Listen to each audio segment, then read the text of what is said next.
Whenever birth control or family planning is mentioned, the first thing that comes into your mind is a woman taking contraceptive pills. But today, we've come with an interesting story, an interesting innovation on The Talk. Welcome to the program, The Talk. My name is Godwin Nyarugwe. Today on this program, we are going to look at this issue of the new contraceptive pill for men. Men from now onwards can now take this contraceptive pill one per day, just like our women have been doing all along. This innovation came up on the 25th of March, just this week, after Professor Wang of the University of Washington Department of Medicine and the team came up with successful results after testing this issue for 30 days. Today in the studio, I have invited Professor Vindisai to shed more light on the advantages of such contraceptive pill on males. Professor Vimbai, good evening and welcome to the program. Thank you very much. A pleasure to be here. Good evening, Zimbabwe. Professor Vimbai, you have heard this. After 60 days of testing, the human safety has come up successful on this male pill. What's your take on that one? Is it a welcome idea? What's your take from a female perspective or from a medical perspective? All right. Thank you very much.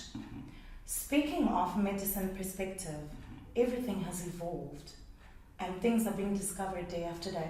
Okay. So I'm in support with this new pill. In fact, men's movements, surprisingly, have actually come up to encourage other male counterparts.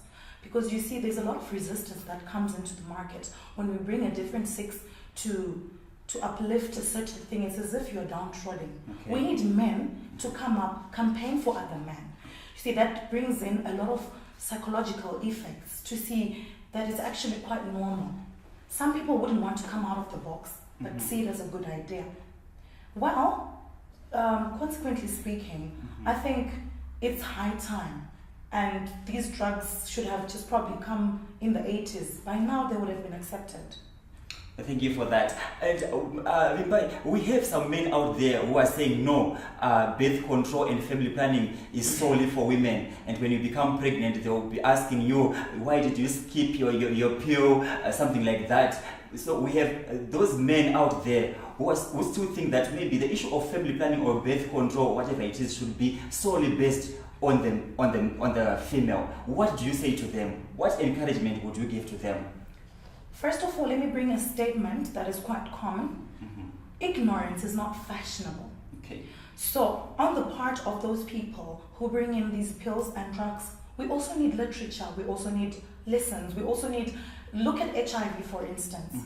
Back in the day, it used to be a taboo to talk about it, but because now people have an appreciation, you can testify with me, it's different from the 80s.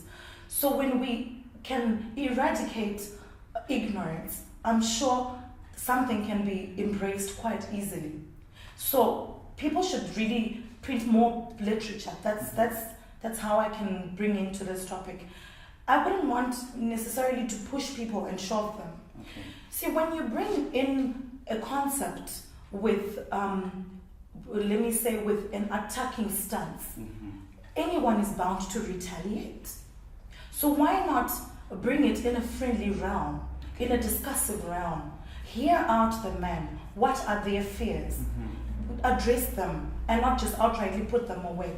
Because surely resistance will be faced if we want to approach this in an attacking manner. That's Professor Vimbai from the University of Zimbabwe, shedding more light on the issue of the male contraceptive pill. She's saying, as men, let us embrace this innovation. Let us encourage each other. After this break, we'll open up our lines for those who want to get in touch with Professor Vimbai to hear what she says. If we have any question at home, 498603 if you want to get in touch with us. But for now, let's take a short break. We'll be back shortly.